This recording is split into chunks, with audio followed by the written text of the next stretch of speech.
고고교회 가족 여러분, 반갑습니다. 코로나 시국으로 인해 함께 얼굴을 보지 못해 안타깝기 그지없습니다. 조만간 이 상황을 모두 잘 이겨내고 얼굴을 마주보며 예배 드릴 수 있는 날이 곧 오기를 기도합니다. 우리가 이 코로나를 겪으면서 자연 앞에서 더 겸손하고 그동안 개발과 성장을 강요했던 이 현대 문명의 수레바퀴가 큰 전환의 계기가 될 것 같습니다. 이 어려운 시국에 학생들을 보살피는 선생님 모두와 주변 가족 모두에게 응원의 말씀을 드리며 오늘 말씀을 나누고자 합니다. 오늘 이야기는 열 처녀의 이야기입니다. 바로 하늘나라 이야기입니다.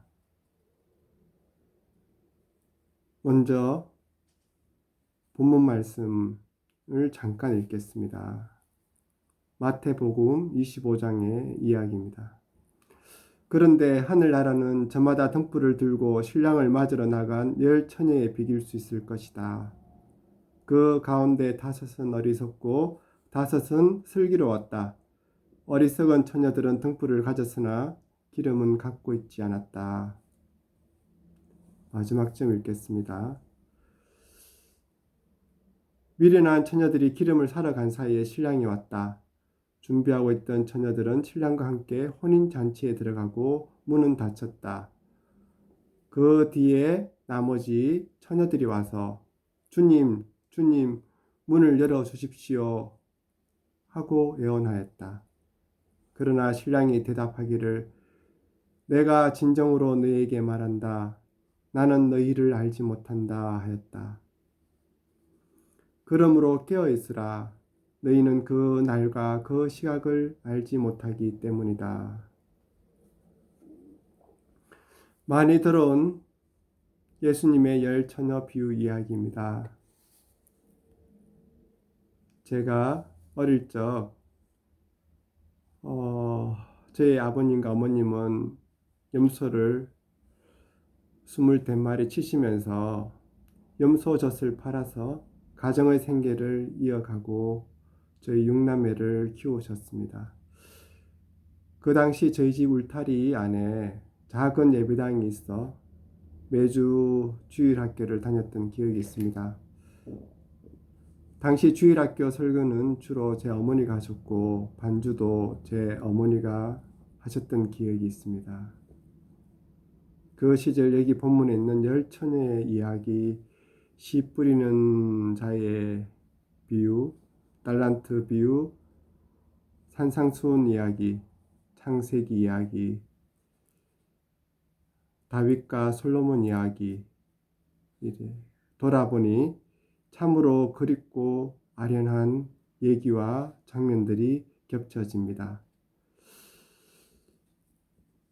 이 열 처녀의 비유의 말씀을 듣던 어린 나에게 남아있던 기억은 문이 닫힌 후에 울고 불고 해도 들여다보지 않는 신랑의 냉정함, 그리고 못 들어온 5 처녀에 대한 안타까운 마음이 더 크게 남아있는 것 같습니다.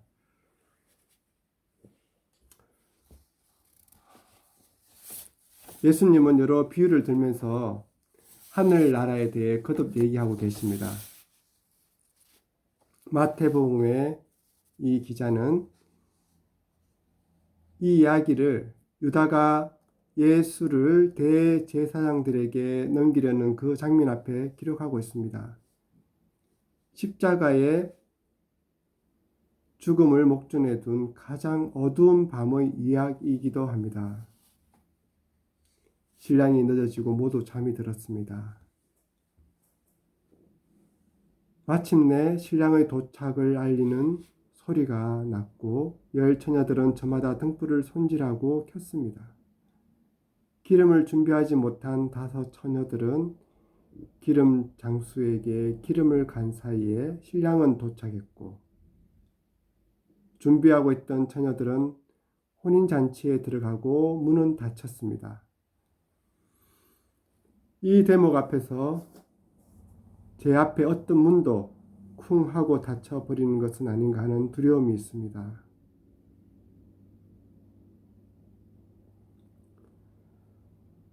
제대로 살아가고 있는가? 그동안 내가 하나님의 뜻대로 살아왔는가? 자문하는 시간입니다.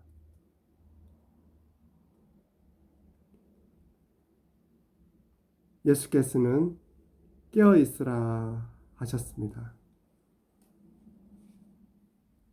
당신께서 잡히시기 전날 겟세마네 동산에서 기도하실 때 제자들에게 거듭 말씀하셨습니다. 내 마음이 괴로워 죽을 지경이니 너희는 여기서 머무르며 나와 함께 깨어 있으라. 2번째, 3번째, 예수께서 다가와서 보시니 그들은 여전히 자고 있다고 마태복음의 저자는 기록하고 있습니다. 이후 주님과 함께 죽는 한이 들지라도 절대로 모른다고 하지 않겠다고 한 베드로가 예수가 대제사장 무리에게 잡히시는 그날날 새벽 3번이나 나는 그 사람을 알지 못하오 하며 예수를 부인했던 베드로. 닭이 울기 전에 네가 나를 3번 부인할 것이다 하신 예수님의 말씀이 생각나서 바깥으로 나가 몹시 울었다고 기록하고 있습니다. 등불이 바람에 꺼지고 깊은 절망의 시간이 온 것입니다. 그 앞에 문이 쿵 하고 닫힌 시간입니다.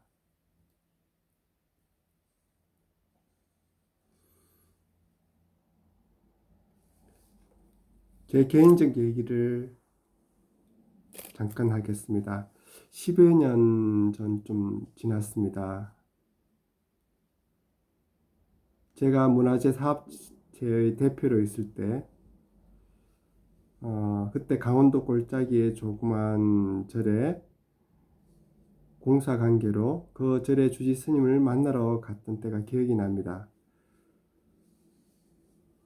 그 스님은 다른 분들이 피했던 암호 시주단지 채워질 일 없는 조그만 절에 들어와 밭도 일구고 기도도 하시면서 당시 3, 4년 전부터 그 지역에 보육시설을 세워서 오도 갈 데 없는 위탁 아동과 지적 장애 아동을 하나둘 데리고 키우고 학교 보내고 부양하는 일을 해오셨습니다.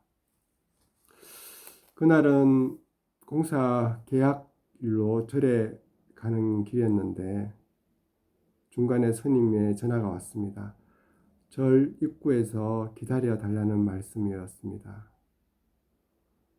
스님은 글망 하나 걸치고 내려오셨습니다. 서로 인사를 나누고 스님은 저와 함께 내려가시지요. 한동안 둘이서 말없이 산길을 내려왔습니다. 그러다 스님께서 어제 본사에서 이 절의 주지로 다른 분이 발령 났다고 통보받았습니다. 저는 쫓겨나 만행을 다시 시작하는 길입니다. 그 절에 보육시설이 안정되자 본사에 있는 큰 절에 영향력 있는 스님이 그 자리를 차지한 것입니다. 다시 말없이 한참 걸어 내려다 산 중턱점에 섰습니다. 스님께서 입을 여셨습니다. 성사장님, 제가 쫓겨난 건 하나도 서럽지 않는데 오늘 보육원에 아이들에게 작별 인사를 하고 나올 때 아이들이 내 바지자락을 붙잡고 안 놔줄 줄 알았습니다.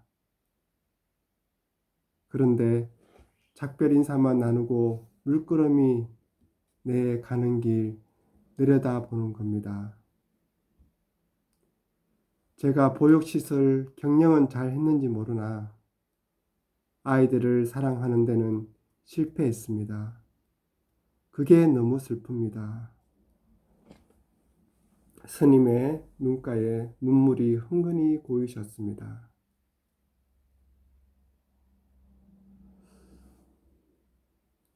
그날 돌아오는 길에 제게도 뭔가 큰 울림이 찾아왔습니다. 제가 사회생활 초기 때 산청에 있는 간대학교 설립에 참여하고 교사 생활을 2년 남짓 한 적이 있습니다.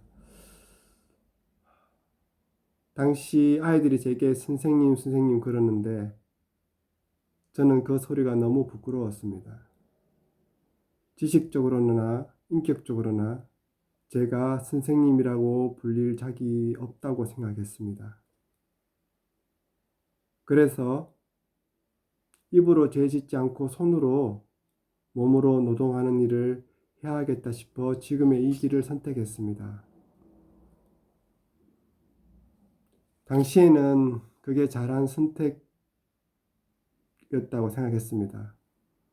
근데 한참의 시간이 흐르고 난 다음에 한 스님과의 만남을 통해 하나님은 제게 내가 선생으로 자격이 있느냐 없냐가 아니라 내가 사랑했냐 아니냐를 지금까지 묻고 계셨던 것을 그때서야 깨닫게 되었습니다.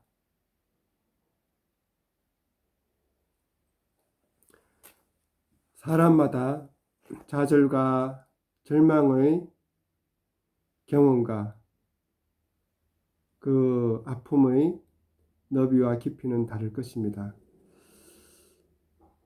하지만 그 절망이 바로 하나님께 무릎 꿇게 하는 은혜의 또 다른 문이 아닐까 생각해 봅니다. 내가 해야 될 일은 나의 기름을 바깥에서 나의 업적이나 성과나 실패나 좌절, 세상의 명예와 자격, 여기에서 뭔가 해결책을 찾으려는 나의 모든 시도를 내려놓는 일이었습니다.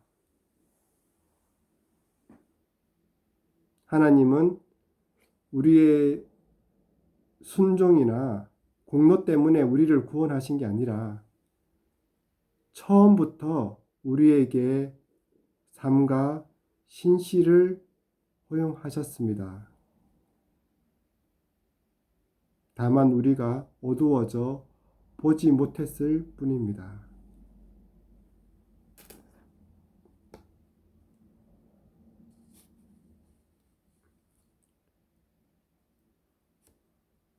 이미 우리에게 주신 영생의 기름이 있음을 보지 못하고 어두운 밤 바깥 기름 장수를 찾으러 다니는 5 처녀들의 모습이 우리의 모습이기도 합니다. 세상 바깥에서 찾는 문은 닫혀 있지만 자신의 모든 것을 내려놓고 무릎을 꿇는 그 자리에 하늘의 문이 바로 그 자리에 열려 있음을 알게 됩니다. 그 강원도 꼴짝이 스님의 절망의 눈물 속에 저는 부처님의 눈물을 보았습니다. 우리의 성과나 업적이 아니라 절망 앞에 그냥 엎드리는 그 눈물이 등불의 기름이라고 생각합니다. 예수가 잡히시기 전 제자들에게 이렇게 간명하게 말씀하십니다. 내가 너희를 사랑한 것 같이 너희도 서로 사랑하여라.